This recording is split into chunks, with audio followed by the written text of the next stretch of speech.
Hey everyone, Sam here, otherwise known as FPL Pricey, and in today's video, I'll be discussing my transfer tips ahead of Game Week 28. Welcome back everyone to another video. Now, I thought I'd start today by talking about the Liverpool midfielders, namely Wirtz and Szoboszlai.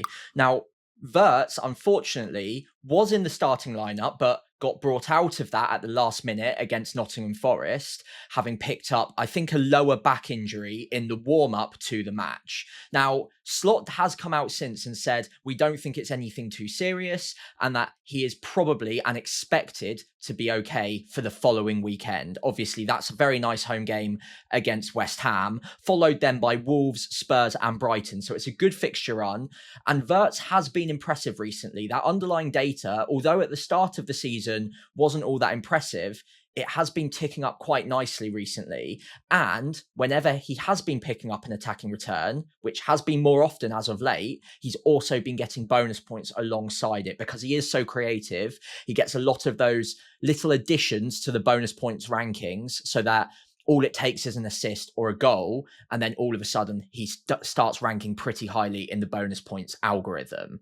He is quite expensive at 8.4 million, but I do think it is worth going with him over Szoboszlai for that 1.6 million more, as long as we get confirmation that he is indeed fit to play in Game Week 28. To be honest, if it wasn't for the flag and the fact that he missed out in Game Week 27, I probably would have already bought him ahead of Game Week 28 because they don't have the midweek fixture and it is a great run of fixtures to come. So I think if he was fully fit and the flag wasn't there, he probably would be getting a couple of price rises during the week. And I was willing to move early on him. However, with the doubt surrounding his fitness, I do probably need to wait for a little bit more information. And I would also advise doing that yourself as well if you did want Wirtz, because the last thing you want to do now is waste a transfer on an expensive player who's then potentially not going to be okay for Game Week 28. I think the odds are pretty good, but there is still that risk attached. And if Wirtz is out, then Szoboszlai probably becomes a slightly better pick. Now, he's nailed for 90 minutes pretty much no matter what at this point, but the position he plays for Liverpool is very much up for debate week to week.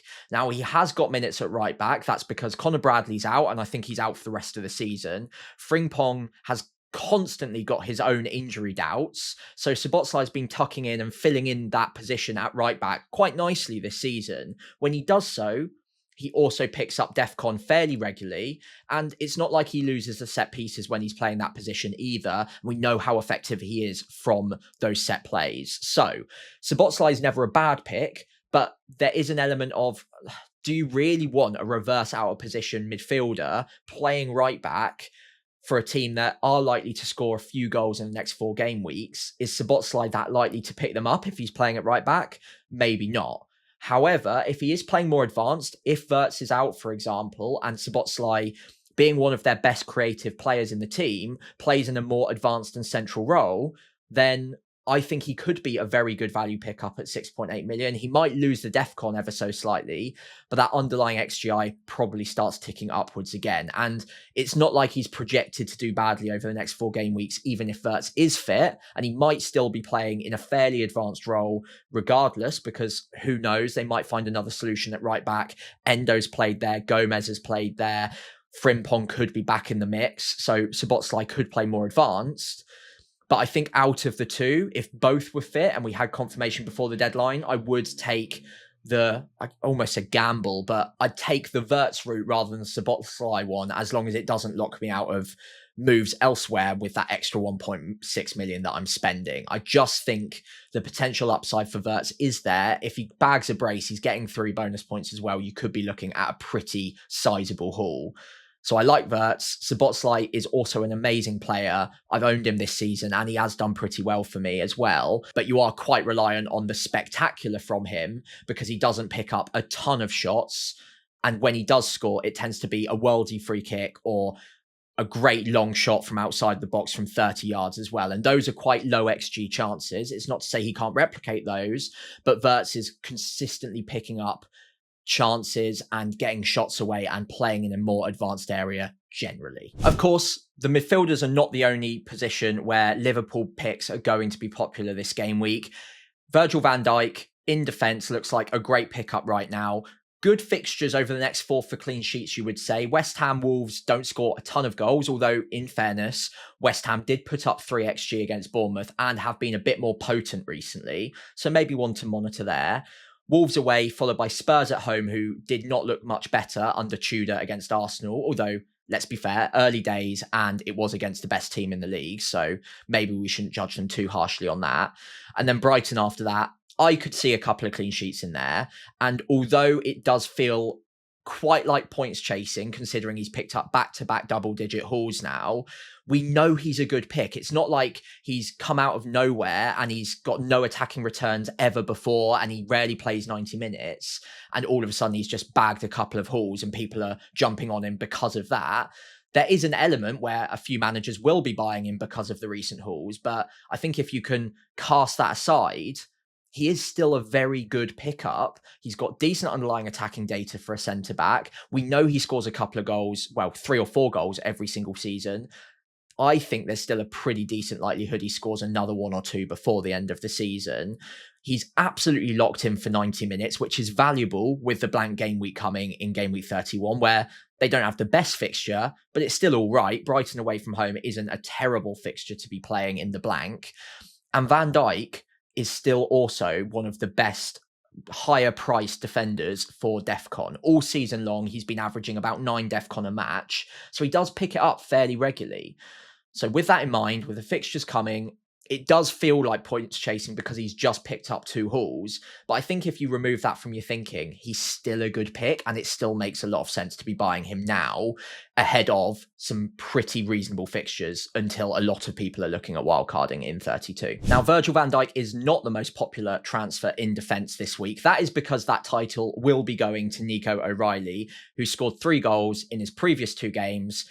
And that obviously will mean that he is bought by a lot of managers ahead of Leeds away in game week 28, followed by 2 other good fixtures, Nottingham Forest at home and West Ham away. So I can see the logic behind it. And certain strategies, it just makes a lot of sense to go there. So if you've already used your wild card and you're playing through game week 31, Nico O'Reilly makes a lot more sense. If you're looking at free hitting in game week 31 when they blank, Nico O'Reilly makes a lot more sense as well. But because the wildcard 32 strategy is quite popular, I want to speak to those people more than the others, because the others who aren't on that strategy, O'Reilly probably does just make a lot more sense. And I don't want to tell you to not go for him. Just do be mindful of game week 31 and make sure you don't have too many blank game week players. That's Arsenal, Man City, Crystal Palace and Wolves. Don't think you've got too many Wolves players, to be fair. But still, if you've got 6 or 7 of those players already, then picking up O'Reilly could be problematic unless you want to look at free hitting that game week. And I will say, although free hit in game week 31 might look tempting, game week 34 is going to be an even bigger blank with even more teams blanking. So keep that in the back of your mind that a free hit in that game week might be more powerful. And I think if you've still got the free transfers to navigate game week 31, I would try to take that pathway if at all possible, because otherwise game week 34 could become very problematic for you. Having the teams that have just doubled in game week 33, then blanking in game week 34, that is going to be really difficult to navigate between 2 teams week to week that are going to score enough points to get you through without 2 very large red arrows. So just be careful of that. That is why I'm not highly recommending buying Nico O'Reilly for most people going into game week 28, because although the next 3 fixtures look good, we've only got, 4 free transfers now before game week 31, maybe 5 or 6 if you've got a few banked up.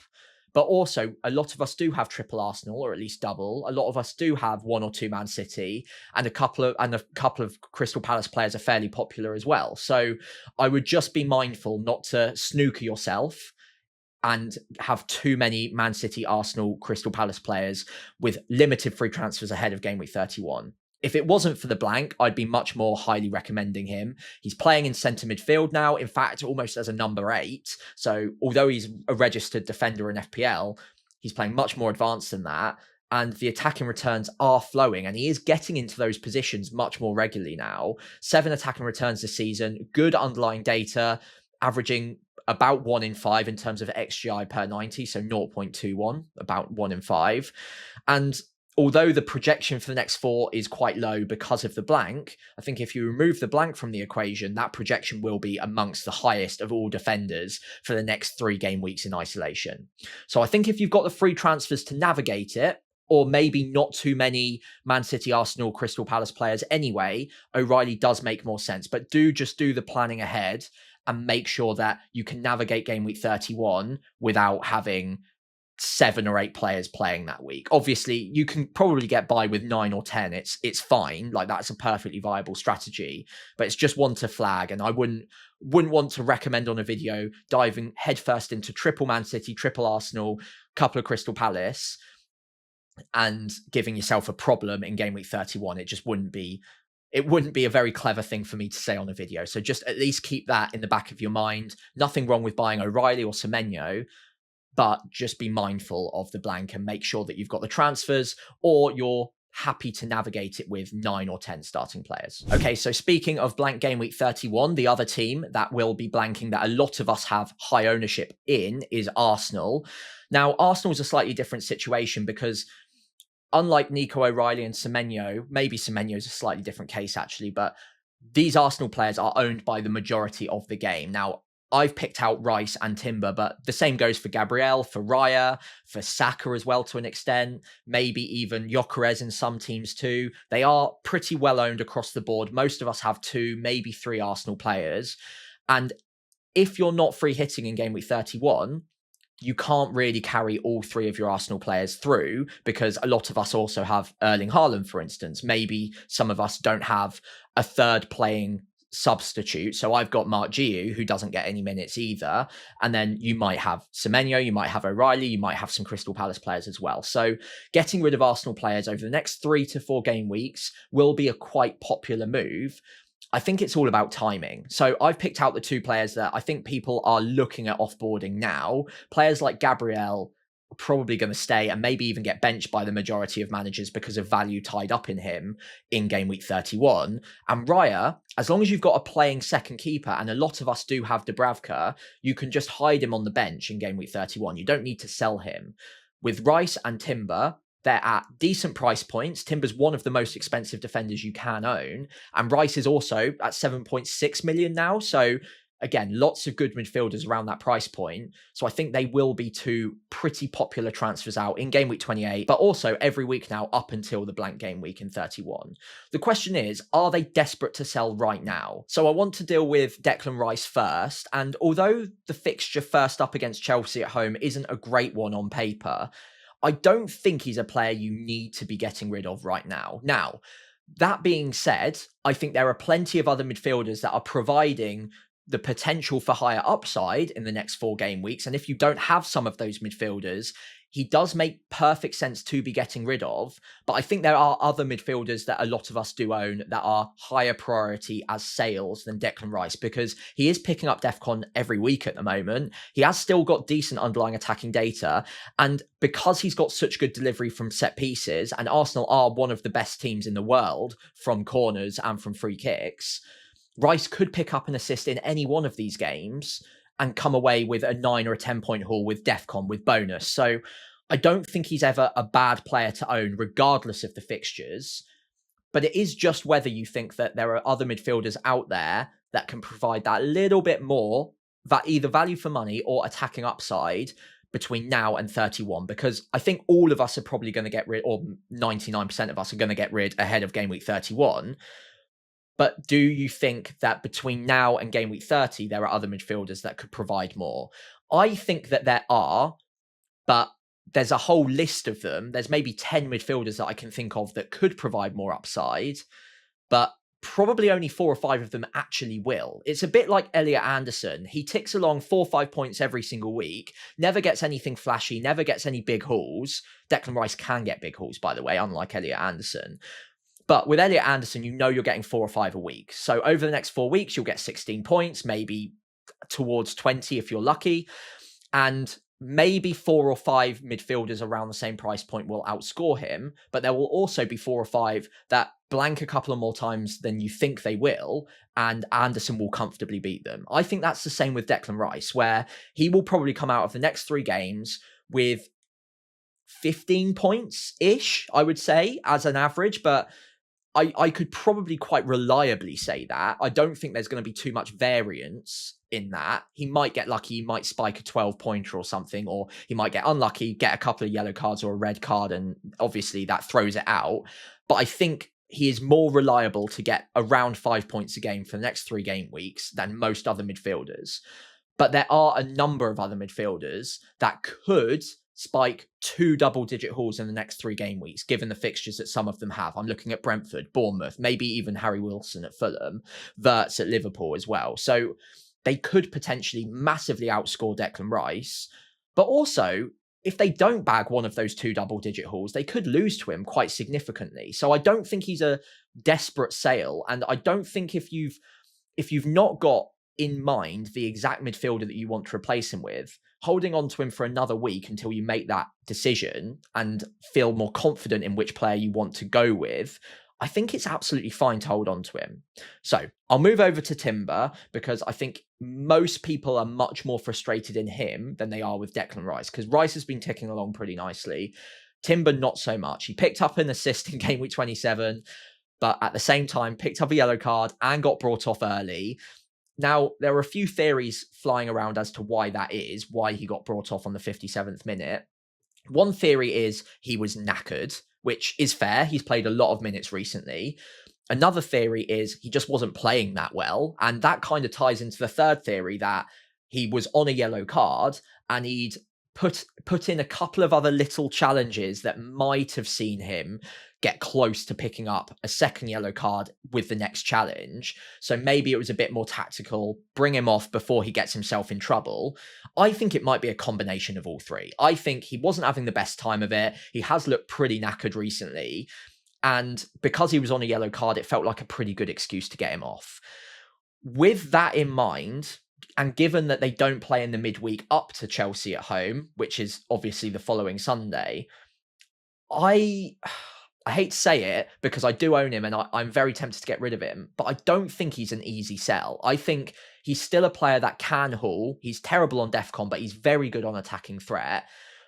And I do just wonder if I sell him now, even if it is for Van Dijk, which I am very tempted to do, by the way, and I might still do it this week, but I do have this worry in the back of my mind that because he is so attacking, any week, and I know it's not happened much for this season, but any given week, he could bag a couple of attacking returns in any given week and a clean sheet and come away with 3 bonus points. And then you're missing out on something like a 15 to a 20-point haul. And we've seen him do that once or twice this season already. So as frustrating as he's been, I also don't think he's a must-sell this week. I think he starts against Chelsea and probably gets 80 to 90 minutes after having a rest. And hopefully that brings him back up to full fitness and he looks much more fresh against Chelsea at home. I could be wrong. Please let me know in the comments below what you think about it, because I'm very open to different interpretations here. And trust me, I get it. He is so frustrating to own. I've owned him since game week 8. I think I've picked up like 2 attacking returns in that entire time. He has been a bit of a nightmare, but I'm looking at future points, not past points. And I do still think that there is a haul coming, potentially. The positions he gets into, the attacking data, the minutes generally are still very good. And Arsenal's defence is the best in the league by a distance. I will be selling him, but I do just wonder whether this week is the week to do it, or maybe I do it in game week 31 itself and go after a team that just has a good fixture that week and sell him at the last possible minute. Okay, so we've talked about potentially selling Arsenal players this week. I think that will be pretty popular. But the other team a lot of us are looking at offloading is Chelsea. Now, I've picked out the 4 most popular picks. I'm sure a few of you have Neto or Sanchez, for instance, but I think these are the 4 that we're looking most likely at selling: Palmer, Pedro, Enzo, and Chalobah. The fixture run coming over the next 5 game weeks is not great. I've seen a few people saying that, okay, but take Arsenal out of it, and if you're wildcarding in game week 32 anyway, then you're looking at Aston Villa, Newcastle, and Everton. Everton in the blank game week, by the way. It's not that bad, but I don't think there are that many fixtures in the Premier League that you look at this season and you're like, oh, banker fixtures.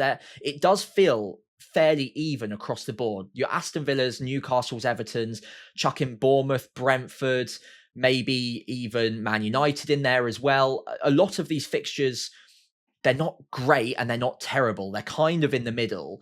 And with Chelsea, I think because you've also got the Arsenal game to begin with, the other three aren't good enough that, for me anyway, it's worth holding on to too many of their picks. Now, could you hold on to Enzo Fernandez and bench him against Arsenal and then play him in the following three, given his underlying attacking data is good and he's not that expensive? Sure, that's absolutely fine. But as I'll talk about in the next couple of sections, there are loads of midfielders around that price point that have much better fixtures, good attacking data, and I think that the upside is there on them versus Enzo over the next four. So I think it would make sense to make that move. The same goes for Cole Palmer. The underlying attacking data looks good, but a lot of that is penalties. Will they continue to pick up the same rate of penalties over the next 5 fixtures? I think it's fairly unlikely. They could pick up a couple and Cole Palmer could bury them and still look like a very good pick. But he is 10.6 million. And again, like I said, there are loads of midfielders at under 9 million that can save you a bit of money, have just as good open play threat and much, much better fixtures. So I can see the arguments for keeping them because they have been very effective recently, especially Palmer and Pedro, of course. But I think in both of those positions, there's upside to attack. And given the fixtures, especially that Arsenal game, I think I probably would chase that upside. That's just me. You might want to hold on to Palmer or Pedro because they've been great recently, and that is absolutely fine. I'm not telling you to get rid of them necessarily, but if I own them, I think I would be looking at it as an opportunity to get rid of them now and hopping on players with much, much better fixture runs up until I plan on wildcarding in game week 32. Pedro, I will talk about very briefly. He, again, a bit like Palmer, he's been brilliant recently. He's been a bit fortunate to pick up as many assists as he has, given that they were all penalty wins. Not all of them, I don't think, but a lot of them have been. But still, even aside from that, he's looked very good. He's been getting way more shots away recently, playing like a much more clinical finisher all of a sudden. And the data is pretty good too. So I don't think he's a must sell either. But it's more about the players that you could be picking up. And I think if you've got Pedro, you're quite unlikely to also have Thiago. You might. If you've got both, then there's more of an argument to keep Pedro. But given Thiago's fixtures over the next 4 game weeks, I would probably make that move. I would go Pedro to Thiago, say, thank you very much for the points. I'm going to chase the next haul. And I think Thiago is potentially that guy, given that the data is just as good as Pedro's. He's on penalties, he gets 90 minutes, and the fixtures, I think the next 4 are up against something like 4 of the bottom 5 in the league for goals conceded this season. So I would be chasing that transfer. But if you've already got Thiago, if you're already happy with the rest of your midfielders and you're not chasing after any other midfielders, none of them are capturing your attention, then there's nothing to say that you can't hold on to these players. They've done well, they've got good data. I just do see it as an opportunity to potentially look elsewhere. That's just me, though. It is completely your call. Hey guys, just pausing the video very, very quickly here to ask a massive favor from you, if it's all right, and only if you're enjoying today's content, of course. But channel growth has been a little bit slow recently, so I would massively, massively appreciate it if you could just drop a like on the video, hit subscribe if you aren't already subscribed to the channel, and of course, only if you're enjoying the content. But if you're halfway through the video, I'm crossing my fingers and hoping you are, but it would really make the world of difference to me. Thank you so, so much for watching. I'll leave it there. And again, just massively, massively appreciative of all of you who are watching the videos at this point in the season. I do really appreciate you. Let's carry on with the video though. Okay, so I've mentioned a number of times throughout this video that there are a few midfielders I'd be looking at selling and a number of midfielders that I'd be very interested in buying, mainly due to the fixture swings ahead of game week 28. 2 of those midfielders play for Bournemouth. That is Ryan and Tavernier. Ryan, let's start off with him. New to the league, very young, but has taken it in his stride. He's been absolutely fantastic ever since signing for Bournemouth. I think the fact that there have been injuries in that starting 11 to their first team has meant that Ryan has just jumped straight in and been given that opportunity to prove himself very early on. I think if all of the players were fit when he joined, it might have been a slightly slower integration into the first team, but he's fully taken that opportunity and has looked incredible since signing for the club. I think he came off the bench in the first game. I think he picked up an assist in that game in 30 odd minutes. Next 2 games scored and looked brilliant in both. And then in the previous game against West Ham, also did very, very well. Unlucky not to get an attacking return. There was one particular run from almost inside, well, certainly inside his own half, but almost inside his own box, took on 4 or 5 West Ham players and just narrowly missed the target. But it was absolutely phenomenal. So direct, so powerful, really liking the movement off the ball, very intelligent player, and loves a shot as well. At 5.6 million, given the underlying attacking data does look good so far, 0.5 XGI per 90, he could be one of the best value gems in the game for the remainder of the season if this continues. The key question with him is, will it continue at this rate? It's early days. It's a very small sample size. We've only got 4 matches to base this off of, and the XGI will move around quite drastically week on week because it's a very small sample. So in a couple of game weeks time, will that number start dipping quite significantly? Possibly. But all of the signs so far are really positive, and I think he has played well enough to secure himself the minutes over the next 4 game weeks.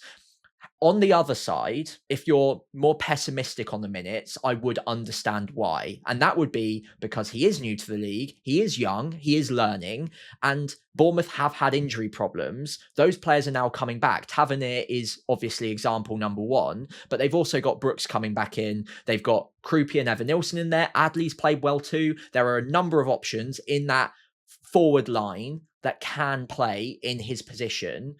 And it's not to say that I think Ryan will get taken out of the starting 11 because he has played really well, but maybe he gets brought off early a couple of times. Maybe he does something in the game that isn't quite what Iraola is looking for and brings him out of the starting 11 the next match to maybe bring in someone that knows the system a little bit better and is more of a proven quantity. Now, all of that being said, I think that Ryan is good enough that he will continue to start. I don't see that much risk there, but it's just something that, again, I thought it would be prudent to mention. Tavernier, on the other side, just back from injury, but prior to the injury, was looking like, again, one of the best value picks in the game. On penalties, on set pieces, 5.3 million is really, really cheap for a player who has both of those things. And the minutes were also looking really, really good. It's also not like the underlying attacking data is that bad either. 0.38, it's not something that makes you stand up and think, oh my God, we need this player. But it's still not bad. It's still pretty good. And he will tick over, especially at that price. I think that's very good value for money. The question mark I have over him is, because he's been out with a hamstring problem for a few weeks now, and obviously came off the bench in the previous match against West Ham, how confident are we that he's going to play back-to-back matches and 90 minutes in those matches over the next few weeks? Sunderland followed by Brentford. That's a quick turnaround. We've got a midweek deadline in game week 29. Is he going to start and play 90 in both those matches, or is it more likely that maybe he comes off the bench in one of them, given that he's just come back from the injury? I think the risk is there and possibly high enough that it might put me off going for him right now. But if we're having this conversation in 3 game weeks time ahead of Burnley away from home, then I think it might be much more obvious to go with him if we've seen him play 2 solid matches prior to that, good minutes in both. Then we're much more confident of the Burnley away game that he would play and get 90 minutes. And at that point, he's a great pick. I think out of the 2 of them right now, it's very, very close. But my gut is telling me to chase the upside on Ryan. I've just been so impressed with him. And for 0.3 more, that underlying data does look really promising. And obviously, it is a small sample size. It could regress quite quickly. But everything I've seen from him so far, he does feel like the next big star. And again, it's early days. I might be completely off on this, but I think anyone who's seen him so far has been impressed. I would be tempted to take a bit of a punt on him over Tavernier right now, given that I think in the immediate term, his minutes look a little bit more secure. Okay, I can't really move on from Bournemouth without talking about Hill, who has been one of the best value picks in the game over the last 8 to 10 game weeks now. Ever since he came back into the starting 11, he has been phenomenal. Even if Bournemouth concede, he's still found a way to return, whether that be defcon or assists. He's picked up 3 so far. Not bad underlying attacking data. It's not amazing, and it is mainly assist threat. And he is, of course, overperforming on that underlying attacking data, but it's not non-existent. And when you've got a player that also is averaging over 11 DEFCON per 90, you know the floor is going to be quite high on him. Now, in fact, since he came into the starting 11, he's actually been averaging higher than Senesi for DEFCON. So I think if you're looking at a Bournemouth defender right now, the choice is quite obvious. You just go with Hill. He's cheaper, he's better on the DEFCON, and the assist threat is matching that of Senesi. So I think you just keep it simple. And if you are looking for a way to save some money in your defense, to use that money maybe in your midfield, for example, where there are a lot of popular picks that are being bought right now, I think Hill is just the obvious answer. I don't think there's anything more to say on that. Rodon has been good value for money. I think he's 3.9 million now and picking up DEFCON 2. But I kind of see it as overthinking at this point. I probably wouldn't be making a transfer sideways from someone like Rodon or Alderete to Hill if transfers are tight and you don't have many free transfers saved up. But I think if you're buying fresh and you're looking for a new defender and you're looking at saving the money, then I think it is just Hill. Looking at the next 4 fixtures, I can see a clean sheet or 2 in there. He'll pick up DEFCON. He looks locked into the 11 for 90 minutes right now. I think just keep it simple. He's a great pick, and it could arguably be, given the value, a better pick than Van Dijk over the next few, because that 2 million saving or 1.9 million saving could be used very effectively elsewhere. And it is something that's playing on my mind as well. So the other team whose midfielders I'm very interested in this game week are Brentford. Dango and Sharda are the 2 I've picked out, of course, both putting up good underlying data this season, both just under 0.5 XGI per 90, which is very, very good, especially at their price points. Sharda is just ahead of Dango in terms of that underlying data, but it's not significant enough as a difference to say that he is way more explosive than Dango Ouattara is. And of course, he didn't even start in game week 27. Now, Brentford didn't play very well in that first half, and Sharda got brought on early. So I think the odds of him starting in game week 28 are incredibly high. I would be very surprised if Sharda and Dango didn't both start against Burnley away, which is, of course, the best fixture in this run of admittedly very good fixtures all the way through to game week 31. But if you're buying a Brentford midfielder, it makes sense to do it now ahead of the Burnley game rather than waiting a week to figure out which one is the best one to be buying. I think you more likely than not want to take the plunge this week. And even though Sharda was benched in the recent game, I'd be pretty surprised if either of them didn't start. Now, the only slight issue to consider is that Keane Lewis Potter has also been playing well, and Andrews does really like him. So is there a chance that one of these 2 players gets benched in the future for Lewis Potter, or maybe gets reduced minutes, gets brought off early so that Lewis Potter can get some minutes? It's possible, and it is something that's playing on my mind ever so slightly. But Dango's minutes recently have been very good, and the data is good enough, as is the price, by the way, under 6 million, that I think it would be worth taking the punt on and gambling that the minutes continue to look good for the next 4 game weeks. Nothing available to us right now, at least, suggests that the minutes shouldn't be secure, but it is just playing on my mind that they've got 3 players that can play those positions and only 2 positions to actually fill slots for. So there is a chance that one of these 2 players is a bit of a bust over the next 4 game weeks because maybe their minutes gets reduced. Maybe both of them get rotated in and out alongside Lewis Potter. It's possible. But I think out of the 2 right now, given the information we've got and the price difference, I'd be going with Dango. His minutes have looked secure. He's been playing pretty well. The data's good, and it's not that far worse than Sharda that it's worth paying that extra 1 million for Sharda, in my personal opinion. Anyway, as we reach the end of today's video, hopefully you've enjoyed it. If you have, I'd really appreciate it if you could leave a like and hit subscribe if you're new around here. If you've got any other players that I haven't talked about today that you'd like me to have a chat about, leave them in the comments below, and I'll try and get back to you before the Game Week 28 deadline.